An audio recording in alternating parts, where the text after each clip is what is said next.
parce que lu tax ko danoo ko parce que ab nit doo ñëw ci local yi jàmbur nga bëgg si def lu la neex waaw mais da ngay wax ak nit ki si ay conditions yoo xamante ne jubboo ngeen si nga door a def li ngay def mais bu dul loolu du leen ko permettre ñun fii ak nu mu mati demee rek ñun du leen ko permettre. parce que nit ñu waxee danger lay doon si ñun parce que ñun même bu dul ñun sunu ëllëg sunu njaboot dañ leen war a sóoraale lépp parce que addina bi lii kenn waru ko yàq. fii kenn waru ko parce que Sénégal gépp noo siy jëriñu du ñu ñun waa Niaga Sénégal gépp noo siy jëriñu kon normalement dañ ko war a sàmm. Orascom bi baaxul si ñun baaxul si Niaga parce que waa Niaga ñun lag bi moom lañ am mooy suñu lépp liñ fi bëgg a def buñ ko fi defee lag bi dina dee ba noppi ipi ñi nga xamante ne ñoo fi suturloo di fi liggéey seen liggéey dina yàqu ba noppi ipi mën na jural dëkk bi loo xamante ne nii loraange lay doon amuluñ benn njariñ. amuloon benn loo xamante ne dañu koy kii lépp rek dañu koo bëgg a jaay doole te ñun jaay doole goog nag la ñuy bañ ñun waaw jaay doole goog ñu bëgg a def ñun moom la ñuy bañ. tey boo xoolee da ngay xamante ne li fi daje dëkk bi ànd ñu si projet bi te bëgguñu projet bi bëgguñu ko fii waaw parce que ñun xam nañ projet bi lim ñuy jural la ñu xam ba pare moo tax bu ñu ko bëggee teg te nga xam li muy wundu xam nga doo ko nangu parce que baaxul si ñun. su baaxoon ci ñun ñii ñoo koy dëkk jëli ñun ñooy dëkk wax d'accord nañ ci amul dara lu ñuy importer lu dul gaañu waaw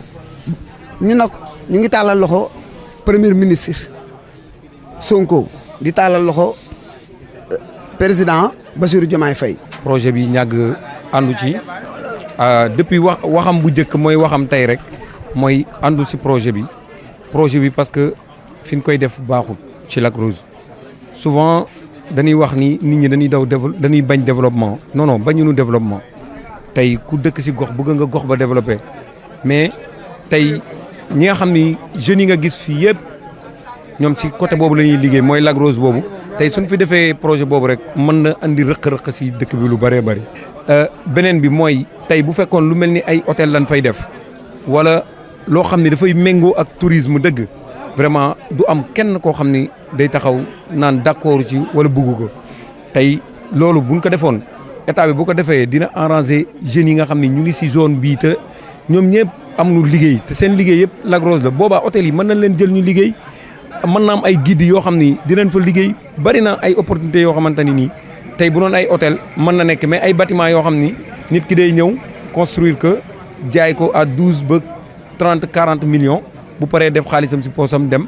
te loolu li muy mën a créer comme emploi mooy benn bon wala ak benn gardien loolu du amul sens quoi ñuy ñaan rek état bu Sénégal mu reveniraat ci décision bi xoolaat bu baax projet bi xoolaat bu baax côté environnement bi li muy yàq gis ni kat buñ ko bàyyee environnement Lac Rose dina yàqu te sax mën nañ fi jógee sax ba perte lac bi parce que tey ci ginnaaw buñ dindee bande filao bi nga xam ni yaatu na lool suñ ko dindee avancement des dunes dina am avancement géej bi mën na am kon daal ñuy ñaan gouvernement bi ñu xoolaat bu baax rek projet bi wax ni Niaga d'accord ci tey d'accord ci suba. projet bi yow boo xoolee ñaata hectares la wax 16000 hectares mais 16000 hectares c'est pas 2 euros 16000 hectares c'est pas 2 euros xam nga 2 euros yow mënoon 16000 hectares yow mënoon da ngay am hectare boo xam te ne chaque jour xanaa doon da ngay tabax 5 maisons wala 6 maisons kooku yaa di xaalis. vraiment ñun ànd ñu si tey ànd ñu ëllëg te mënoon dem tamit feneen moom moo ñu gënal tamit quoi parce que ñun suñu zone fi ñu nekk ñun xamuñu xeex ci tubaab la ñu ne noonu yii ngay gis nii di suñu cër Sénégal li muy métti mosoo gis ñu xuloo mosoo gis ñu xeex parce que ñun ay gan la ñuy acquérir te gan boo koy acquérir vraiment laaj lu ngay xeex ko xuloo. société bi nga xamante ne moo di Casa Orascom dafa ñëw fas yéene ñëw jaay doole léegi nag ginnaaw si kaw jaay doole boobu noonu. gis nañ carrément que ni dafa mel ni état du Sénégal daf si ànd te ku nekk xam na ne bien vrai que ni projet bi ñu bëgg a def baax na de mais fi ñu ko bëgg a def moo baaxul parce que boo bëggee jël projet immobilier bëgg ko def si diggante li nga xamante ne moom moo di géej gi ak lac bi loolu même bu dul dara rek day rey li nga xamante ne mooy Lac Rose parce que ku ne xam na ne Lac Rose géej bi moo koy alimenté les eaux pluviales yi nga xamante ne moo daan jóge feneen di ñëw ku nekk xam na ne loolu maanaam dëgg la bokk na si lu alimenté lac bi mais dawul woon pour moom comprendre ngeen donc maanaam ak yeneen ku nekk xam na maanaam Lac Rose source de revenu bi muy apporté waa dëkk bi yow même par exemple tey boo fa defee projet boobu noonu léegi jeunes yi nga xamante ne fa lañ doon liggéey léegi ñooñu noonu fan lañ jëm pour man état dafa war a def ay création d'emploi mais warul yóbbu ay jeunes au chômage quoi donc c'est pour cela que nous lançons un message au président de la République projet bi képp ku si ànd rek c'est intérêt personnel moo tax nga ànd si mais nekkul intérêt général en général am na nag gars yi wër di manipuler xam nga naan waa dëkk bi kenn ànduñu si bu gënoon si ñun ñëpp dañ si ànd.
Aujourd'hui, c'est la jeunesse de ce village qui s'est réunie.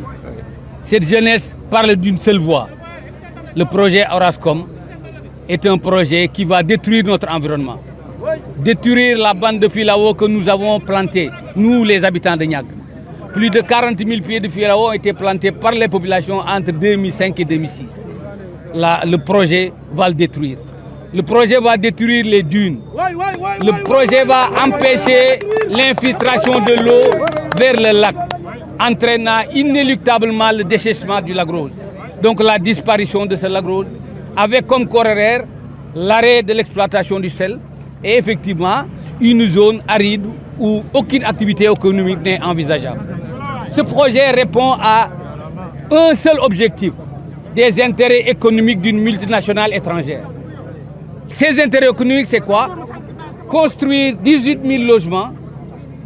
le plus petit qui est un F1, une chambre, à F5, 5 chambres, coûtant de 12 millions à 70 millions. Ça, une fois installé, ce sera une ville où il y a 140 000 personnes qui feront également plus de 4 fois la population de Niaga. Donc ce village, cette ville va engloutir notre village. Nous serons, nous tous, qu'on le veuille ou pas, l'agglomération de la ville qu'ils veulent créer. En détruisant quoi? Le lac Rose, l'environnement, l'accès à la mer et détruire le lac Rose et assécher la population, l'économie de ce village. C'est pour cela qu'on ne peut pas accepter ce projet. Ce projet est inacceptable pour la communauté. on ne peut pas vivre ici, naître ici et ne rien laisser aux générations futures pour des intérêts d'une multinationale égyptienne. Vraiment, c'est inacceptable. Le directeur de la DGPU, qu'est-ce qu'il nous dit? Le DGPU, Orascom apporte 400 milliards. Qu'est-ce que c'est 400 milliards par rapport à notre vie? Rien du tout. Notre vie n'est pas négociable. Notre vie n'a pas de prix. Nous n'acceptons pas ce projet. Donc aujourd'hui, c'est une étape.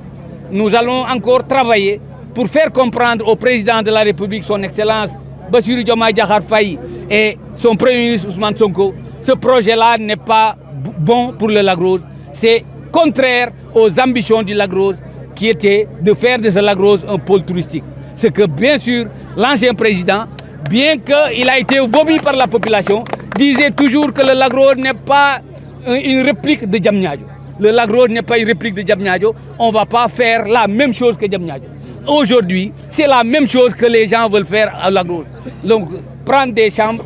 et les vendre et partir. Par qui? Par une multinationale. Ceci, c'est inacceptable. Nous disons non. Nous disons non. Nous demandons à l'État du Sénégal de revenir en arrière sur ce projet, de discuter avec les populations, de trouver les solutions. Nous, on a des solutions. Les solutions sont claires. Nous avons discuté avec le responsable des eaux et forêts. Nous avons proposé même un classement du Lac Rose. Un classement du Lac Rose avec un décret présidentiel où on va définir le contenu de ce qu'on peut faire sur le Lac Rose. C'est ça que nous demandons. Pas des terrains à vendre, pas des logements à vendre. man de xam nga lu ma fi indi samay doom ñoo bañ ma bañ mag laa du ma ànd du ma nekk ci dëkk doon fi mag lool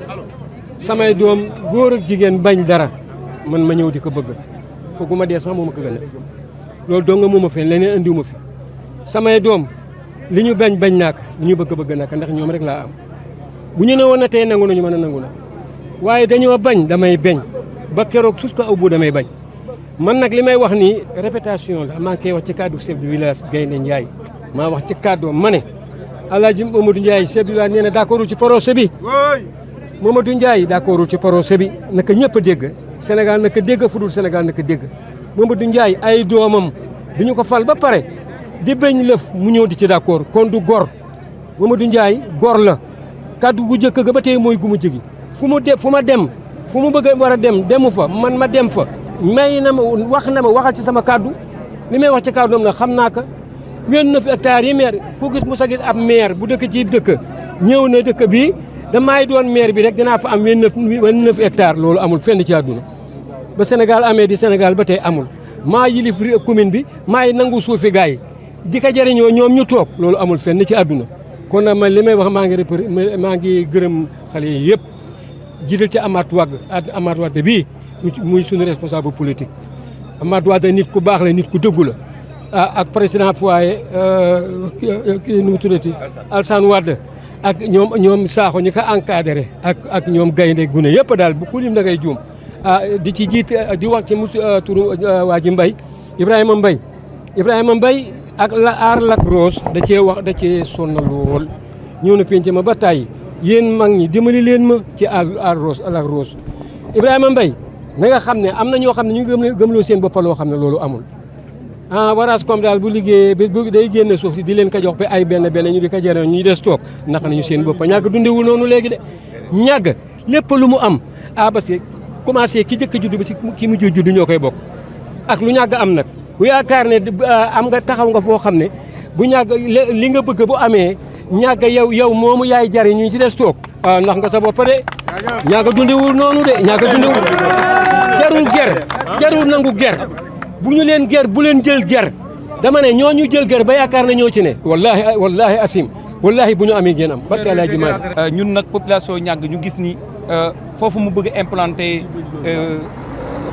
implanter projet bi baaxul si Lac Rose baaxul si population bu ñàgg parce que projet boobu bu ko taxawalee tey jii dina rey Lac Rose dina rey économie bi dina ko rey dina yàq environnement bi te tey sunu zone bi amul fenn amul entreprise amul dara benn entreprise dañ am mooy le Lac Rose tey da ngay gis ni képp koo xam ne sa jàng sax yàqu na wala tey jii yaa ngi doon liggéey si maçonnerie wala laneen lu mën a doon su doxul sax da ngay dem Lac Rose nga liggéey foofu noonu di si tedd tey mënunoo nag d'accord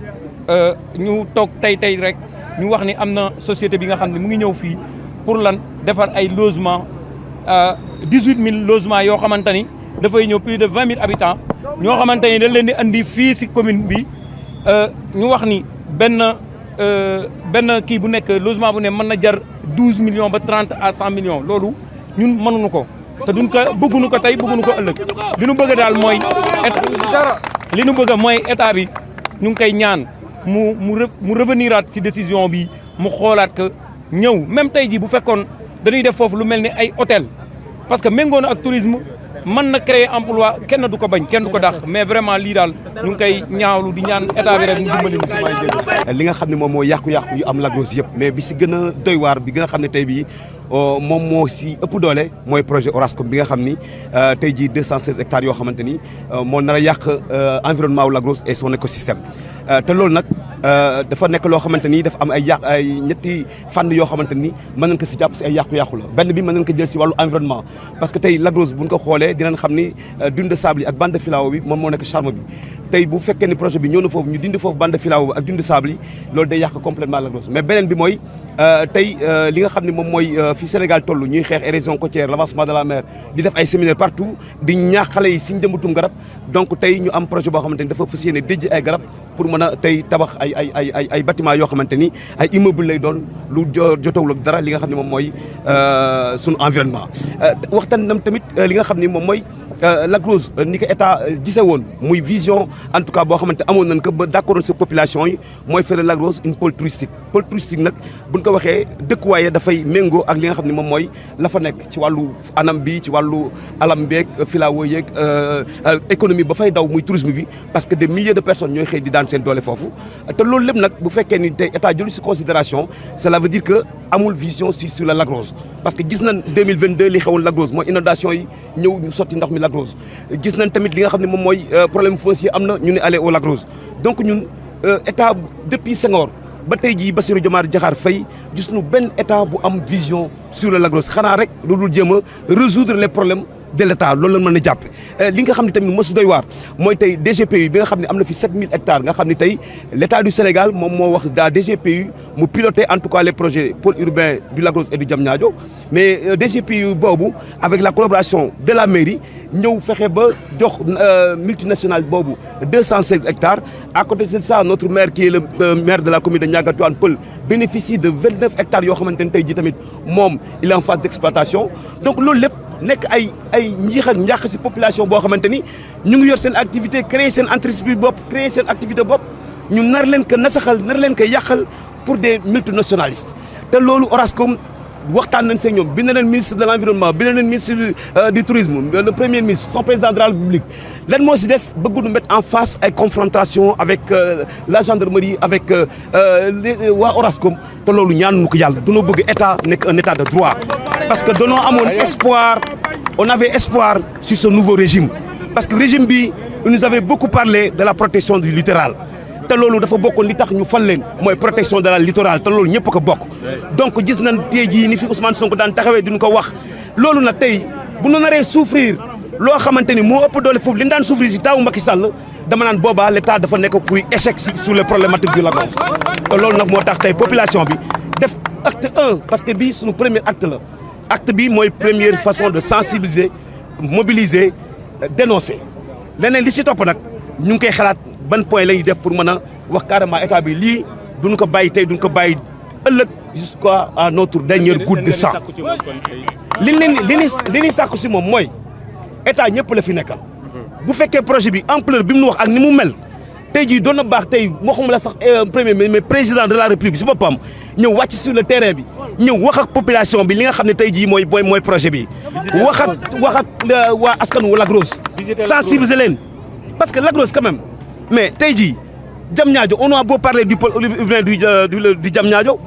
tey jii lancé woon nañ les pôles urbains du Lac Rose et du Diamniadio est-ce que ñoom waxtaan nañ sax sa waxu Lac Rose ils ont même pas pipé un mot sur le pôle du Lac Rose alors cela veut dire que le président de la République man li ma jàpp moom yëgul wala comprendre projet bi nga xam ne moo am na Orascom di def lii parce que lii bu fekkee jóg na que ñu ne ay 400 milliards lañ fiy def vraiment dina def toute la médiation avec la population pa ñu toog di waxtaan di xool yan anam lan gi sotti le projet bi wala yan anam la ñuy xool ba délocaliser projet bi ailleurs mais pourquoi pas duñ ko yóbbu à Diamniadio ñun on veut un projet touristique on veut des aménagements touristiques parce que c'est une zone assez fragile zone boo xamante ni nekkul loo xamante ni mën na fa construire n'importe quoi donc c'est pour ça vraiment ñu bëgg wax président de la République son premier ministre monsieur Ousmane Sonko la population de Lac Rose la population de la commune de Niaga Tivaouane Peulh dañu am ay grandes inquiétudes sur l'avenir de Lac Rose ñun suñu grande inquiétude c'est ça. Je pense que l'État n'a pas mesuré l'impact environnemental que ça peut amener au niveau du Lac Rose. Parce que nous ne pouvons pas comprendre. Parce qu'on ne peut pas comprendre. On vous dit que Lac Rose c'est unique au monde. Un patrimoine international pour ne pas dire national. Ça doit être protégé par tout le monde. Ce n'est pas un combat d'une seule personne ou d'une seule localité. Ce combat est un combat national avant d'être international. Nous appelons aux autorités, à son Excellence Bassirou Diomaye Diakhar Faye, à Monsieur le ministre, le Premier ministre Ousmane Sonko, avec qui nous avons cheminé depuis 2018. On a cru à son projet.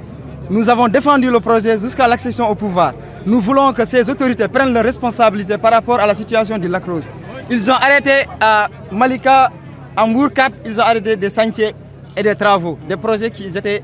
des logements et des immeubles. Nous aussi, on fait partie du Sénégal. Je pense que Lac Rose fait partie du Sénégal et c'est un joyau que le Sénégal a.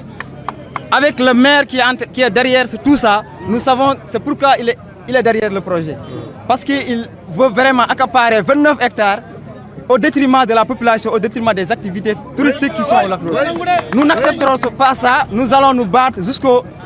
à notre dernier souffle. Parce qu'on ne peut pas comprendre. Depuis des siècles ou bien des années, on a planté des filaos, c'était juste pour protéger. Les filaos ne sont pas des décorations ou quelque chose du genre. C'est une ceinture de sécurité pour l'avancée de la mer. Et on a vu ce qui s'est passé à Bargny, récemment à Rufisque et à Guet-Ndar au niveau de Saint-Louis. Donc l'État doit prévoir. Il ne faut pas accepter que des dégâts soient arrivés pour apporter des solutions. Il faut agir à temps avant qu'il ne soit pas trop tard.